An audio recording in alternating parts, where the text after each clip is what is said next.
आज की इस वीडियो में आप जानोगे कि पृथ्वी कैसे बनी। तो चलिए शुरू करते हैं। हमारा सौरमंडल 13.7 बिलियन वर्ष पहले एक बड़े घूमते हुए ब्रह्मांड में धूल के बादल से बना। इस धूल के बादल की घूमने की गति बढ़ी और एक प्रकाश के चारों ओर घूमने लगा। इसकी गति बढ़ने से एक बहुत छोटे ग्रह की तरह बन गया, जिसमें हाइड्रोजन और हीलियम की भारी ऊर्जा बची रही। इस छोटे ग्रह के अंदर गर्मी बढ़ी और यह फट गया, जिसके बाद सूर्य बना। इसके साथ साथ छोटे ग्रहों का भी बनना शुरू हुआ, जो हमारे सौरमंडल के अन्य ग्रहों में बदल गए। पृथ्वी का जन्म लगभग 4.54 बिलियन वर्ष पहले हुआ था और उस समय पृथ्वी गर्म थी, जिसके कारण ज्वालामुखियों के विस्फोट होते रहे। तब पृथ्वी पर पानी और महासागर मौजूद थे। पृथ्वी धीरे धीरे ठंडी हो गई, लेकिन उस समय ऑक्सीजन और ओजोन परत नहीं थी, जिसके कारण जीवन के विकास की संभावना कम थी। प्राचीन समय में एक बड़े ग्रह की टक्कर पृथ्वी से हुई, जिससे पृथ्वी की सतह से कुछ टुकड़े निकले और उससे चंद्रमा बना। इसके बाद चंद्रमा से पृथ्वी की ग्रेविटी ज्यादा होने के कारण चंद्रमा पृथ्वी के चारों ओर घूमने लगा। पृथ्वी के विशाल प्रभाव के अनुसार उसकी सतह पर वायुमंडल बनने लगा, जिसके कारण पृथ्वी धीरे धीरे ठंडी हुई और पृथ्वी पर जल बनने लगा। ज्वालामुखियों द्वारा अलग अलग गैसों का बनना शुरू हुआ, जिसके फैलने से महासागर और बादलों के बीच बारिश हुई। इस प्रक्रिया के द्वारा जल का बहुत बड़ा हिस्सा पृथ्वी पर पहुंचा। बार बार धूमकेतुओं की टक्कर से वातावरण में बदलाव हुआ, जिसके कारण बर्फ बनने लगी, जो जल का मुख्य स्रोत था। इस प्रकार पृथ्वी के वातावरण में बदलाव हुआ और फिर से महासागर उत्पन्न हुए। पृथ्वी का इतिहास, जो 2.5 अरब से 54 करोड़ वर्ष तक चला, इस दौरान महाद्वीपों का निर्माण हुआ और प्लेट टेक्टोनिक की घटना हुई। ऑक्सीजन से भरपूर वायुमंडल बनने में महत्वपूर्ण योगदान था। जीवन के विकास में यूकेरियोट और बहुकोषीय जीवों का जन्म हुआ।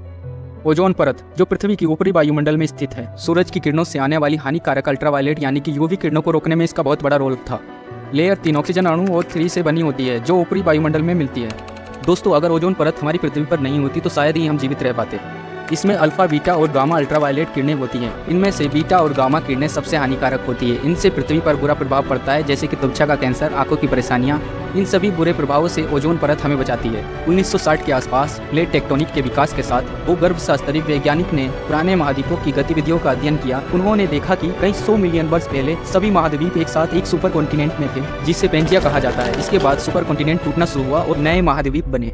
लगभग 800 मिलियन वर्ष पहले यह संभावना है कि सुपर कॉन्टिनेंट पुनः एक साथ हुए। इसका प्रमुख कारण महाद्वीपीय टकराव था, जिसे पैन अफ्रीकन और ओजोनी कहा जाता है। इस दौरान वर्तमान अफ्रीका, दक्षिण अमेरिका, अंटार्कटिका और ऑस्ट्रेलिया के महाद्वीप एक साथ हो गए।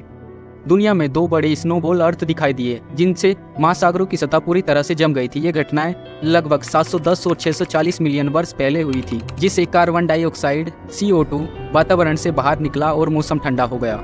बर्फ से जमी सतह के बावजूद जीवन का विकास हुआ। नए प्रकार के जीवों की शुरुआत हुई, जिन्हें बायोटा कहा जाता है। इस समय में पहले मछलियों का उदय हुआ, साथ साथ उनके शरीर का आकार बड़ा और जटिल हो गया। इसके बाद के दौरान जबड़ों वाली मछलियां उत्पन्न हुई और विभिन्न स्थानों पर विकसित हुई। धीरे धीरे उन जीवों का विकास हुआ जो भूमि पर जीने की क्षमता रखते थे, जिन्होंने भूमि और जल में जीवन जीने की क्षमता विकसित की। लगभग 250 मिलियन वर्ष पहले पृथ्वी पर एक भयंकर घटना हुई, जिसके कारण पृथ्वी पर मौजूद जीवन का 95% समाप्त हो गया।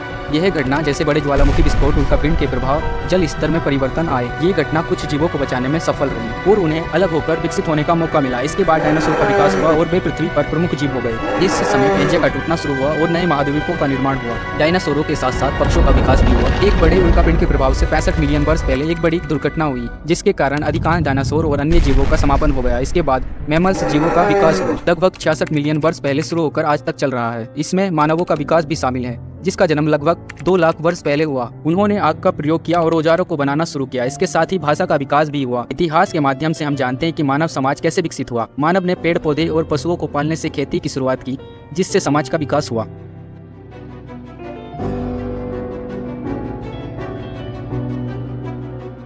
वीडियो अगर अच्छी लगी है तो चैनल को सब्सक्राइब करें, लाइक करें।